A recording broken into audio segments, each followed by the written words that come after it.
So welcome all of you for the next lecture of accounting. Today we are going to discuss our fourth problem, that is retirement of partnership. So there are three partners in this problem, Mr. Kale, Mr. Bore and Mr. Pandey. And these are three partners. And they shares their profit in 3/8, 3/8 and 2/8. We have given some adjustments. Let us see the adjustment. On 1st April 2018, Mr. Pandey is going to retire. So, here is Mr. Pandey. He is going to retire. We have given certain adjustment regarding it. Asset to be revalued. So, stock is given. So, tick mark to the stock, tick mark to the plant and machinery and livestock also.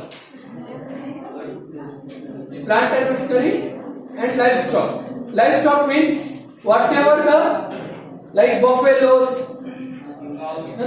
cow, and these are livestock. Okay. Now we have given adjustment regarding goodwill. We will see that adjustment at the last, as we always see. We have RDD. What is RDD? Reserve for doubtful debt. So it is related with the debtors. So tick down to the debtors. We have given certain adjustment regarding creditors. So tick mark to the creditor.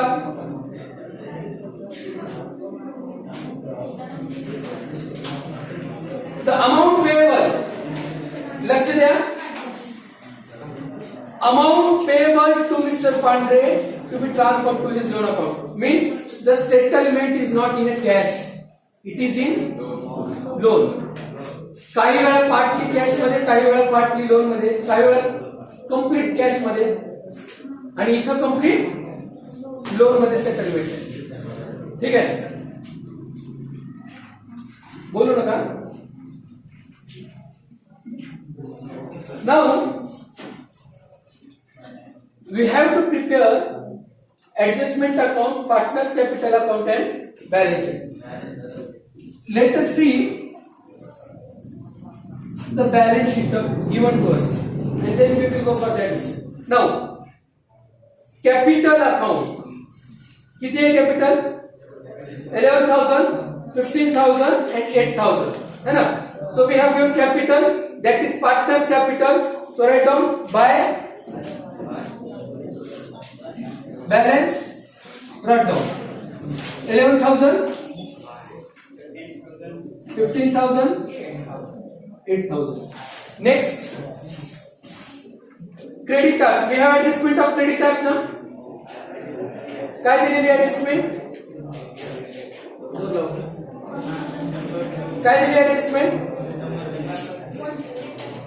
Goodwill is written off. किती होती goodwill है? Creditors 100 to be written off from creditors, है ना. Creditors किती होता आपल्याला? 8,900. आता 8,900 च्या जागी 100 रुपये कमी झाले. 100 रुपये कमी झाले ना.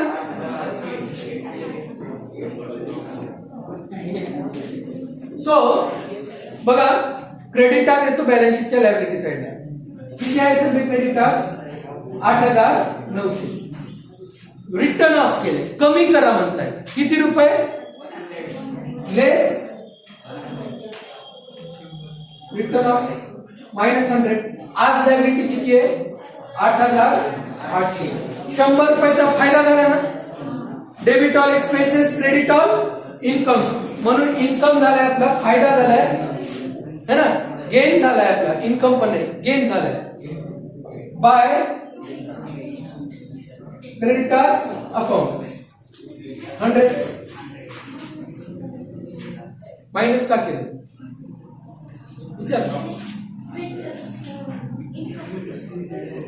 क्रेडिटर ही लायबिलिटी आहे. क्रेडिटर म्हणजे आपण, म्हणजे बिझनेसमॅन, या तिन्ही पार्टनर्सनी, ह्या पार्टनरशिप फर्मने उधारीवर गुड्स खरेदी केलं होतं.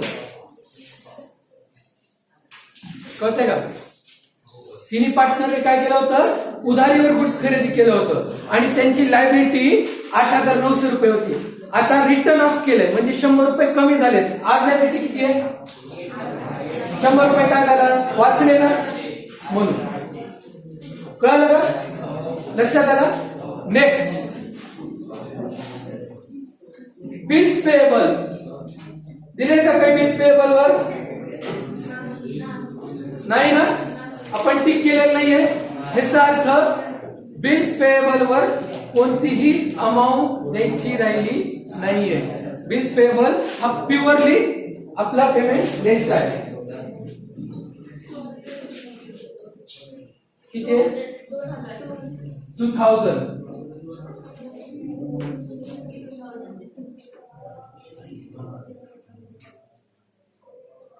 ऍडजस्टमेंट दिली, डबल इफेक्ट. नसेल तर डायरेक्ट जसं आहे तसा बॅलन्स शीट मध्ये लिहून टाकायचं. Next, reserve fund. ऍडजस्टमेंट आहे का? पण मी तुम्हाला लिहून दिलंय की रिझर्व्ह आणि गुडविल पार्टनर्स वाटून घेत असतात. गुडविल बुक असेल, बुक गुडविल असेल तर ओल्ड रेशो मध्ये, रेस्ट गुडविल असेल तर गेन रेशो मध्ये, आणि रिझर्व्ह फंड तर ओल्ड रेशो मध्ये वाटूनच घेतात. आता पार्टनर्स म्हणतायत, बोलायची काही गरज आहे का?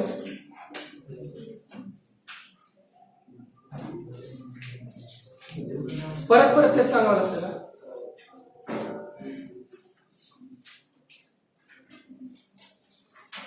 आता पार्टनर्स रिटायर होतोय, पांढरे रिटायर होतोय, आणि जर पांढरे रिटायर होत असेल तर पांढरे म्हणणार आहे मिस्टर काळे आणि मिस्टर गोरे. आपण जे काही पैसा रिझर्व्ह म्हणून ठेवला होता, आता तो पैसा आपल्या बिझनेस मध्ये वाटून घेणं गरजेचं आहे. कारण की मी चाललोय, रिझर्व्ह ठेवलेला पैसा आपण वाटून घेऊ. कोणत्या रेशोमध्ये?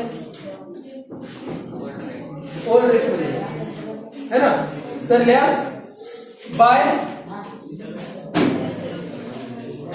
रिझर्व्ह फंड, आणि ओल्ड रेशो माहितीये 3:2.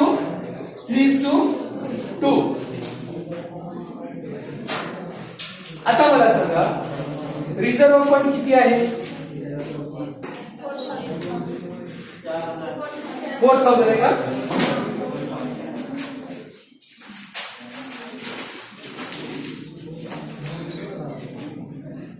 थ्री टू है ना. म्हणजे काळे गोरे आणि पांढरे 4,000 गुणिले 3/8, 4,000 गुणिले 3/8, 4,000 गुणिले 2/8 किती आला? 1,500, 1,500, 1,000. कळलं का? रिझर्व्ह फंड आपण नेहमी ओल्ड रेशो मध्ये वाटून घेतो म्हणून घेतोय. 1,500, 1,000,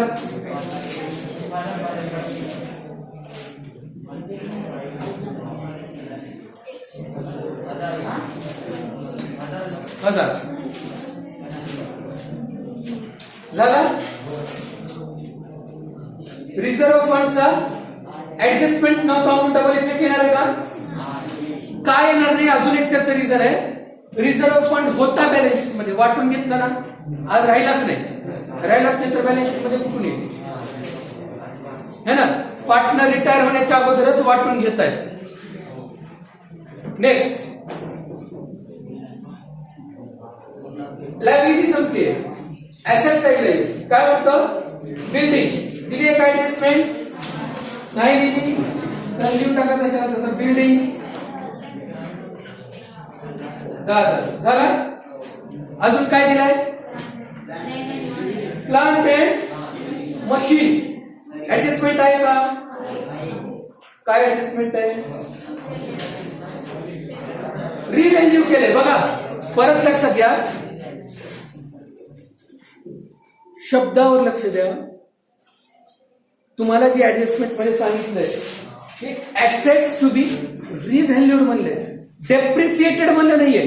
डेप्रिसिएटेड म्हणलं असतं मायनस केलं असतं, ऍप्रिसिएटेड म्हणलं असतं प्लस केलं असतं, पण इथं काय म्हणलंय व्हॅल्यू परत काढली.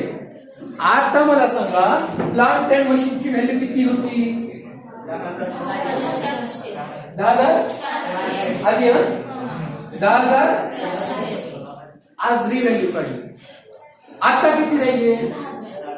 10,000 है ना?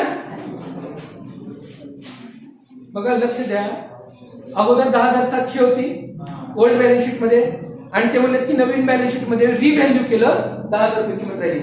म्हणजे 10,700 ची मशीन आणि प्लांट कमी झाला ना, 700चं नुकसान झालं ना, म्हणजे 700 रुपये डिप्रिसिएशन झालं का नाही? सांगायची गरज नाही, डोकं लावलं तर कळतं. 10,000 ची मशीन 11,000 झाली, 1,000 रुपये ऍप्रिसिएशन. 10,000 ची वस्तू 10,700 ची वस्तू 10,000 ला झाली, याचा अर्थ 700 रुपयाचा डेप्रिसिएशन. टू नुकसान ना, loss. To depreciation on plant किती? 700 रुपये झाले. डबल इफेक्ट कळालं का? नेक्स्ट काय म्हणते तुम्हाला? Stock. Live stock. Live stock किती आहे? 10,000. त्याची व्हॅल्यू किती निघाली आहे?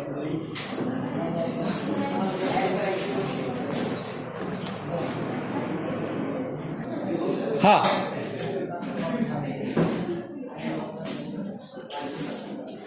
डेप्रिसिएशन ऑन प्लांट झाला, लाईव्ह स्टॉक चालू होता. लाईव्ह स्टॉक तुम्हाला किती दिला होता ओल्ड बॅलन्स शीट मध्ये? किती आहे? 10,000 दिला होता. 10,000 आज व्हॅल्यू काय दिली? 10,200 झाला. म्हणजे 200 रुपयाने वाढ झाली ना, आपली संपत्ती वाढली ना. ऍड ऍप्रिसिएशन 200 रुपये, 10,200 झालं ट्रेनिंग. म्हणजे 200 रुपये इन्कम आहे बाय लाईव्ह स्टॉक अकाउंट. 200 रुपये आला. नेक्स्ट काय दिलंय? नेक्स्ट काय दिलंय? डेटास दिली ऍडजस्टमेंट. काय म्हणते बघा, डाऊट आहे आपल्याला डेटासवर. आधी डाऊट होता का? अगोदरच्या बॅलन्स शीट मध्ये आरडीडी दिलीच नाहीये. कालच्या प्रॉब्लेम मध्ये बघा तुम्ही आरडीडी दिली होती, डाऊट होता. यावेळेस तर डाऊटच नव्हता, पण आता डाऊट आलाय. मिस्टर पांढरेला काळे आणि गोरे म्हणतात, पांढरे तुम्ही चाललात पण डाऊट आहे 10% पैसे बुडतात म्हणून. डेटाक्स किती होता? 5,000. डाऊट किती आहे? म्हणजे 500 रुपये. 500 रुपये बुडू शकतात, म्हणजे 4,000 रुपये येऊ शकतात. आरडीडी आहे, ह्याचा अर्थ नुकसान आहे. परत debit or expenses to RDD account न किती येतं? 500. रिझर्व्ह फॉर डाऊटफुल डेट 500 रुपये. नेक्स्ट काय दिले? स्टॉक वर ऍडजस्टमेंट आहे का? काय रिव्हॅल्यू झालाय स्टॉक, है ना. स्टॉक किती होता?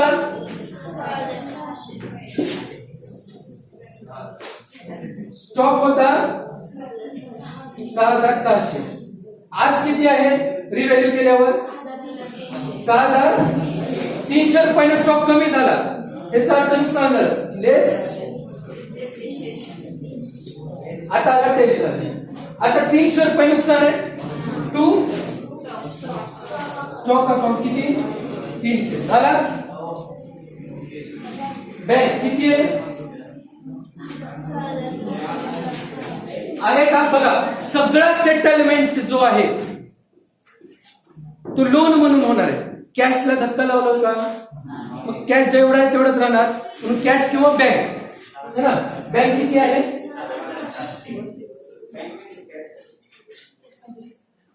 पण बँकेत कॅश असतात ना. नाही, बँक आणि कॅश सेम आहे. मला हे सांगायचं, तुम्ही कॅशनं पेमेंट करणार तरी ते बँकेतूनच घेणार. बँक आणि कॅश सेम आहे. ठीक आहे, झालं.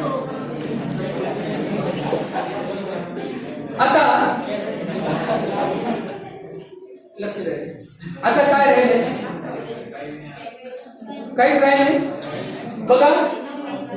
गुडविल राहिला, गुडविल मेन. आता गुडविल वाचूया काय म्हणतो goodwill. Goodwill of the firm is to be valued at 4000. फर्मची गुडविल आहे. शब्द बघा, मागच्या वेळेस फक्त त्या पार्टनरची गुडविल सांगितली होती, त्याच्या अगोदर फर्मची गुडविल होती. फर्मची टोटल गुडविल किती आहे? फर्मची गुडविल 4000. म्हणजे ह्याच्यात काळ्याची सुद्धा गुडविल आहे, गोऱ्याची सुद्धा आहे आणि पांढऱ्याची सुद्धा आहे. तिघांची गुडविल मिळून 4000 आहे. आणि काय म्हणते बघा, however only Pandre's share is to be transferred or raised in a book and written off immediately. पांढऱ्याचीच गुडविल काढावं लागते फक्त, आणि तेवढीच गुडविल रिटर्न ऑफ करून टाका, दोन्ही पार्टनर्सला देऊन टाका. ठीक आहे. मला सांगा पांढरेचा शेअर किती आहे? 2/8. मग पांढऱ्याचीच गुडविल काढूयात फक्त. आज मी टोटल गुडविल मला घेणं देणं नाहीये, फक्त पांढऱ्याची गुडविल काढू. पांढरे शेअर ऑफ, लक्ष द्या बरं का शांत डोक्यानं, खूप महत्वाचं ट्रीटमेंट आहे, नंतर लक्षात राहत नाही. मी काय करतोय ते तुम्ही लक्ष देऊन ऐका, म्हणजे तुम्हाला शांत डोक्याने लक्षात येतील. ट्रीटमेंट मध्ये चुकलात तर बॅलन्स शीट चुकतो, इथं चुकतं, इथं चुकतं, म्हणजे तुमचे डायरेक्ट 3-4 मार्क पडतात तुम्हाला बाकीच्या ह्याच्यात, कारण टॅलीच होत नाही ना, कॅरी फॉरवर्ड आहे. पांढऱ्याचा गुडविल किती आहे? 2/8 ह्याच्यातून काढायचं ना. आता 4000 गुणिले 2/8 किती आला? 1000. हे काय बाय गुडविल अकाउंट कोणाचा आहे? पांढरेचा 1000. आता ही गुडविल रिटर्न ऑफ करायची, कोणाला द्यायची आहे? काळ्या आणि गोरेला. तुम्हाला न्यू रेशो कुठे सांगितलाय का? नाही सांगितला. न्यू रेशोच सांगितला नाहीये. मग कोणत्या रेशो मध्ये वाटणार? ओल्ड रेशो मध्येच. पण जेव्हा काळे गोरे आणि पांढरे रिटायर होत होता, काळ्या आणि गोरेंनी बसून नवीन शेअर डिसाईड करायला पाहिजे होता, जसं मागच्या प्रॉब्लेम मध्ये केलाय. इथं केलाय का त्यांनी? नाही केला. म्हणजे जे आहे त्याच रेशो मध्ये त्यांनी वाटून घेणार. जसं पहिल्या प्रॉब्लेम मध्ये एकदम पहिला जो बेसिक प्रॉब्लेम घेतला होता मी तुम्हाला, जेव्हा तुम्हाला न्यू रेशो दिलेला नसतो, तुम्हाला गेन रेशो काढता येतो का? न्यू रेशोच नाहीये. न्यू रेशो म्हणजेच गेन रेशो, म्हणजे हाच रेशो आहे ज्यामध्ये गुडविल वाटायची आहे. हे काय आहे? कट झालं, राहिलं 3:3, म्हणजे 3:1 म्हणजे 1/1. 1:1 झालं ना. 3:3 म्हणजेच 1:1. म्हणून हे 1000 रुपये अलॉट करायचे कोणाला? To goodwill account. काळ्या आणि पांढरेला, सॉरी काळ्या आणि गोरेला पांढऱ्याची गुडविल भेटणार आहे कोणत्या रेशोमध्ये? 3:3, किंवा तुम्ही त्याला 1:1 म्हणा, काही म्हणा. मी कन्फ्युज न करण्यासाठी तुम्हाला 3:3 म्हणतोय, नाहीतर हे कुठून आलं म्हणतात, म्हणून मी 3:3 लिहितोय. हे कट केलं मी 2. कळलं का? न्यू रेशो दिला नाही म्हणून. ठीक आहे, लक्षात येतोय? किती राहिला? 500 समान आहे ना. 3/6 आला. गुडविलचा ट्रीटमेंट कळालाय, खूप इम्पॉर्टंट आहे. न्यू रेशो दिला नाही म्हणून ओल्ड रेशो घ्या. Working note number 1.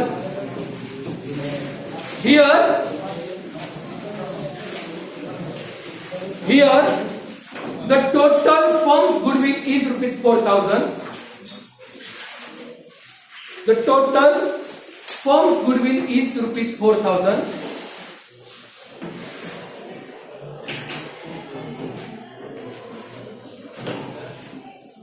And Mr. Pandre want to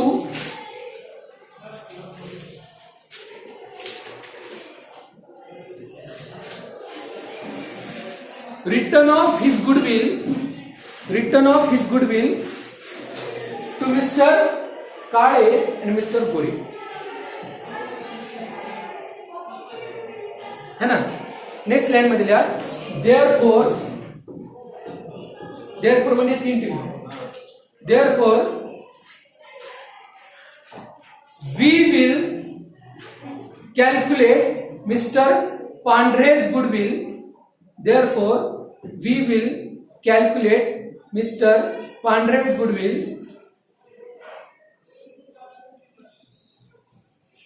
by using his old ratio. म्हणजे by using his ratio करा. By using his ratio. That is 2/8. है ना. आता करा 4000 गुणिले 2/8 is equal to 1000. आला. करा हे घ्या 4000 गुणिले 2 भागिले 1000 आला. Now rupees 1000 is to be written off. Rupees 1000 is to be written off to Mr. Kale and Gore in new ratio किंवा gain ratio म्हणा. In gain ratio.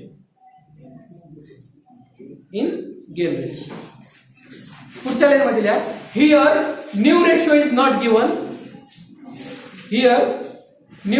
not given. So it is not possible to calculate gain ratio.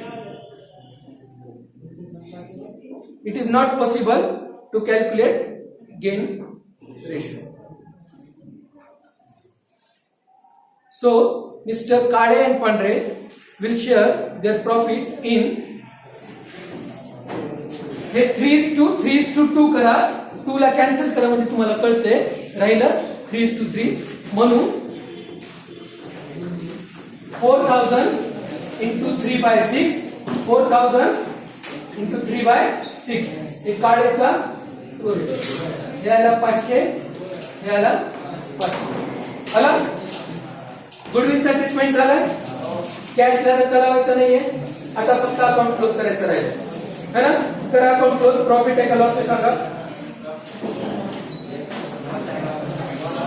Loss आहे सांगा. Bye partners capital किती आहे loss. इकडची total जास्त ना. खर्च जास्त किती आहे 1000 किती आलं लॉस 1200 रुपये लॉस झाला. लक्ष द्या हे लॉस काळे पांढरे आणि गोरे ओल्ड रेशो मध्ये वाटून घेतली. म्हणून काळे गोरे आणि पांढरे किती आहे त्यांच्या ओल्ड रेशो मध्ये 450 आणि हे लॉस कुठे ट्रान्सफर होणार है ना. डेबिट साइडला काय म्हणून टू P&L ऍडजस्टमेंट लॉस है ना. 5 मिनिटं फक्त 5 मिनिट शेवटचं राहील. किती आला 450 300 आला. आता महत्वाचं नेहमी लक्षात ठेवा जो पार्टनर रिटायर होतोय त्याचा अकाउंट आधी क्लोज करणार. रिटायर कोण होतोय पांढरेचा टोटल सांगा 10,000 आहे. किती बॅलन्स राहिलाय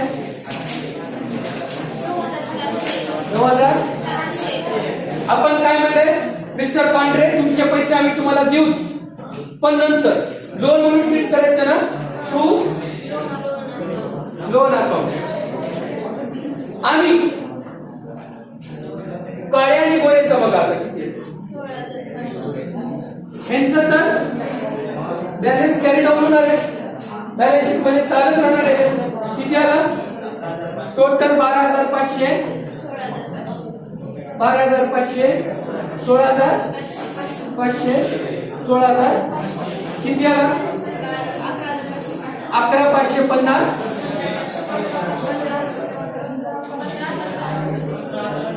बॅलन्स आहे ना?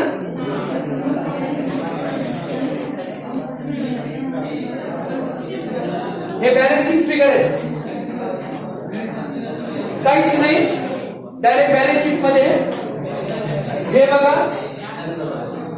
पांढरे लोन अकाउंट 9,700.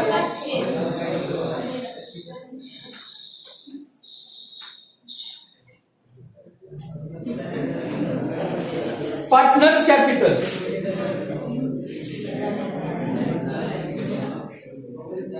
काळे आणि काळेचं 11,500, 15,500. बघा बरं,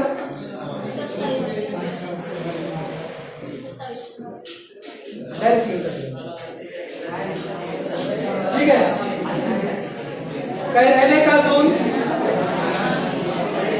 नाही. आता टोटल बघा, मॅच होते का? 47